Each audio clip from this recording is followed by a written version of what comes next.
Hey everybody, I want to talk to you now about personality. And personality is a really important component and concept in leadership, especially in the way that we think about conscious leadership, because we believe that at kind of the core of effective leadership, the number one variable is self-awareness. And a person really can't be self-aware if they don't have some awareness and understanding of their personality. What is personality, right? Personality is the factors that contribute to who you are. It includes your genetics, it includes your upbringing, and your life experiences. So really, personality is a blend between nature and nurture. In a sense, it's these unique characteristics, these characteristics of your personality that do make you who you are.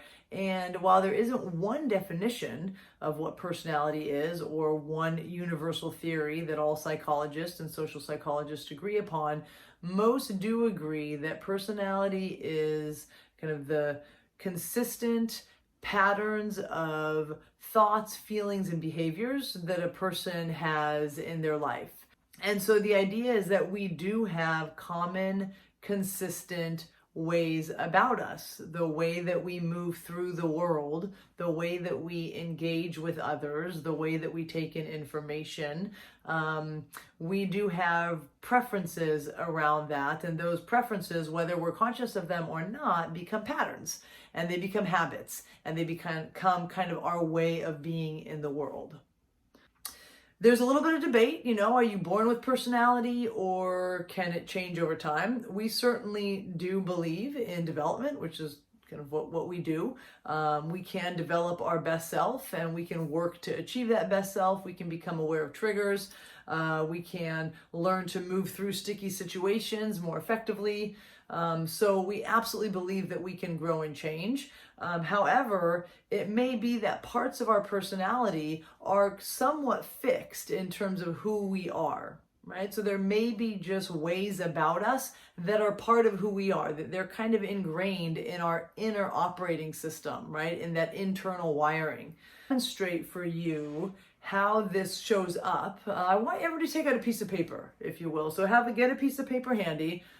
Then I want you to get a piece of paper, and somewhere on your paper in your journal, just sign your name like you would sign a check or you would sign a tax document. So go ahead and do that. I'm going to give you a moment to do that and just take a look at it. Probably familiar. We don't maybe write checks as much anymore, but this signature is probably one that you've done, thousands of times in your life. Now I want you to take your pen and put it in your non-dominant hand, your other hand, and I want you to sign your name right there by that first signature. And I'm going to give you a moment to do that right now. Go ahead and pause the video if you feel like you need a little more time. So, if we were to be in person and I were to ask you, give me some words that describe that first signature, that signature with your dominant hand, you would probably say, like you can shout them out right there wherever you are, easy, fast, smooth, automatic, right? It's just right away. You just grab the pen, you sign your name. With your non-dominant hand, you might say, if I were to ask you to describe how it went with your non-dominant hand, often the words would be, go ahead and shout some out or think about them, hard, difficult, slow, conscious, methodical, sloppy, ugly, illegible, all those sort of things, right? So in many ways, we can think of personality like that.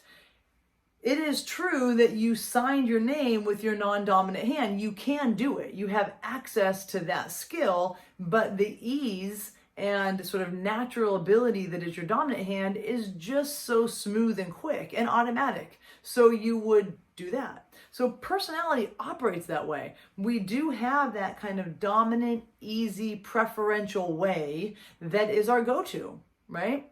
Now, we know from amputees and people who have to learn to write with their non-dominant hand for whatever reason, that they can do it and they end up doing it just as well.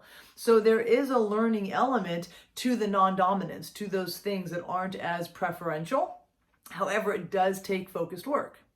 So as you're thinking about personality, and as you go through thinking about kind of growing and developing yourself into a better self, I want you to know that it does take work and it is sometimes awkward.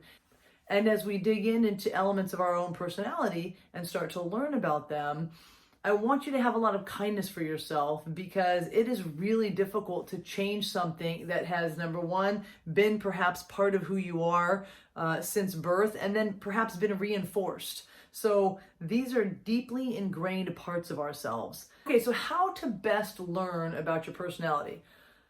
Well, there's a lot of personality tests. I kind of have two favorites. One is the Myers-Briggs type indicator, which I'm sure you've heard about it. You might have done it. You might have done it in high school, in college or something. You might have maybe even done it for your job. And then the other one that I really like is the Enneagram.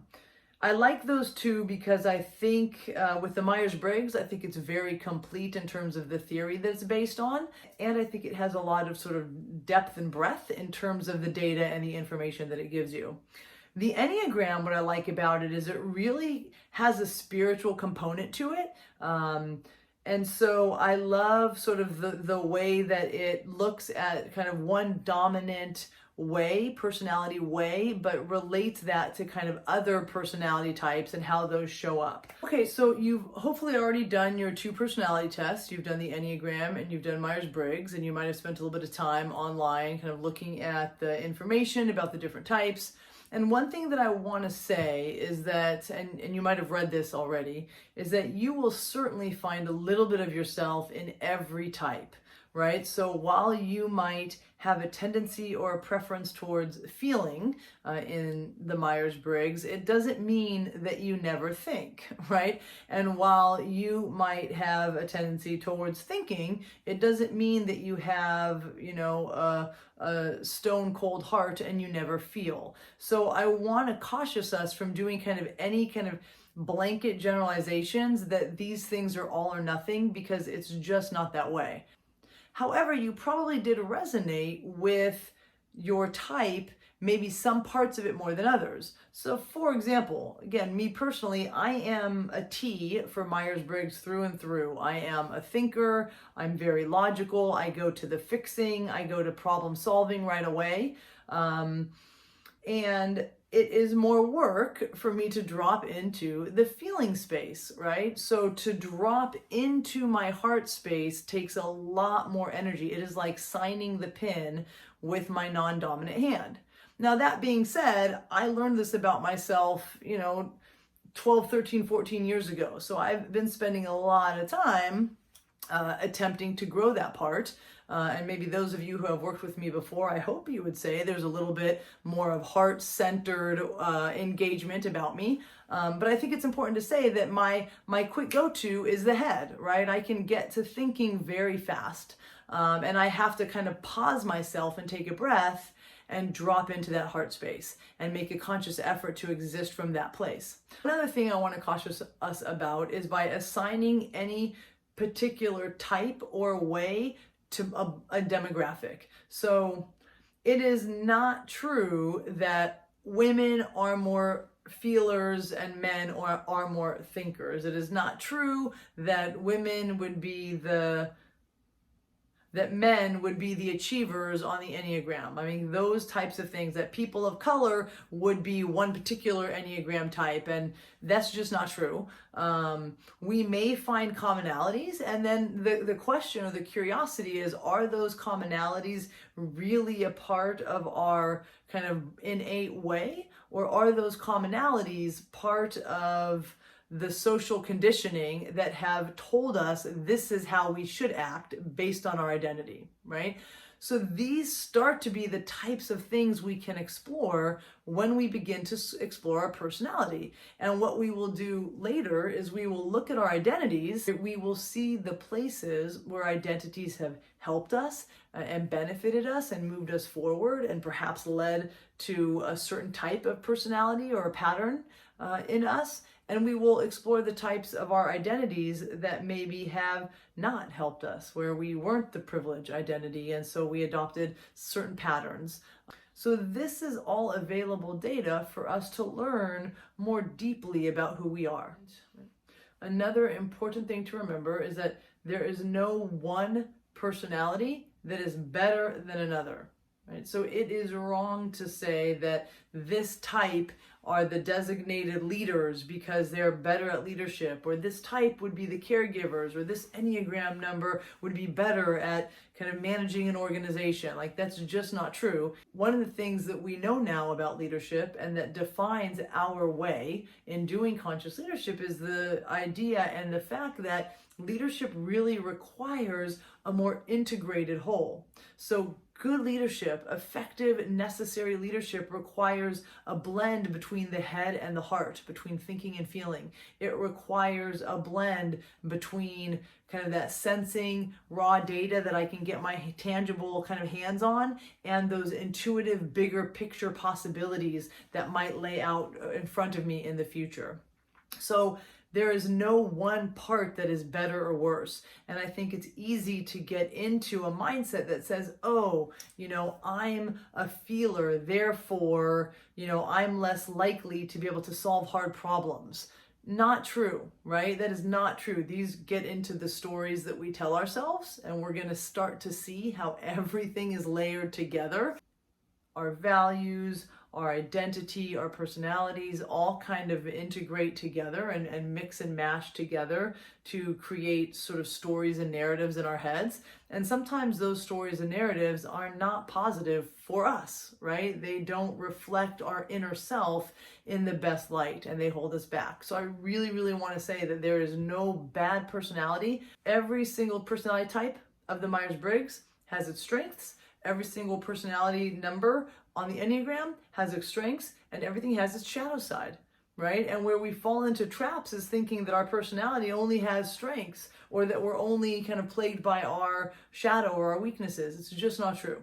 So this is an invitation to start to explore the whole of who we are and really start to unpack those patterns, habits, and consistent thoughts, feelings, operating systems, those preferential ways that we just do that dominant hand way, and say what helps us and what really serves us and what might get in our way that we need to push our comfort level and grow a little bit. Sometimes we fall into the trap of saying or thinking that this is just who I am. This is just me, right? People may say that to us, right? We may kind of struggle with somebody and raise that to them. And they say, well, that's just me. That's my personality. Yes, to a point.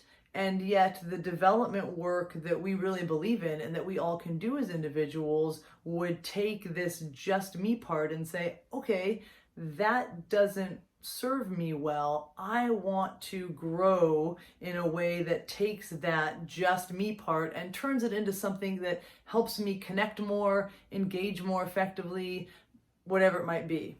So the idea of growth would take that kind of it's just me idea and say, that is my pattern.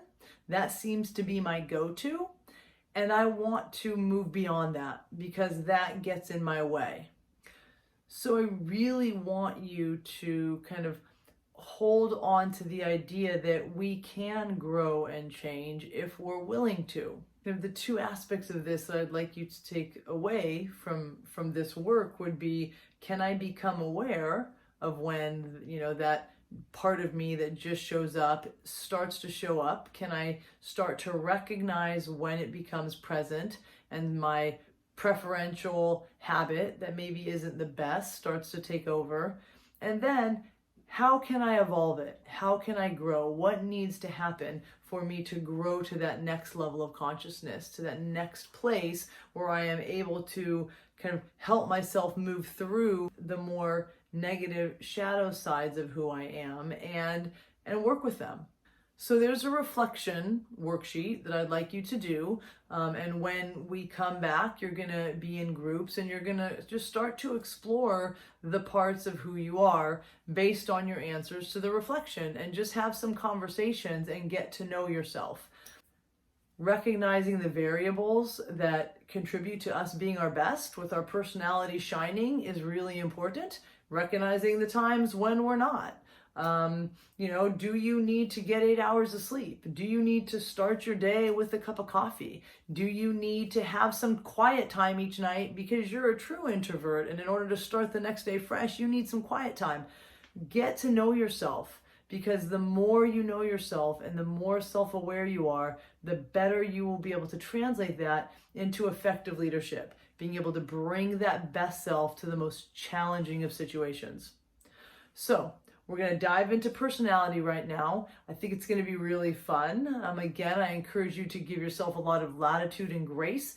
Adopt all parts of you, because even the parts that may seem like the negative have probably served and protected you in some way. So we want to be curious about it, right? This is data. We want to be interested and curious and ask each other questions about what this means for us as we journey to kind of develop ourselves and be our best self. Okay, thank you so much, and we will see you back after the break.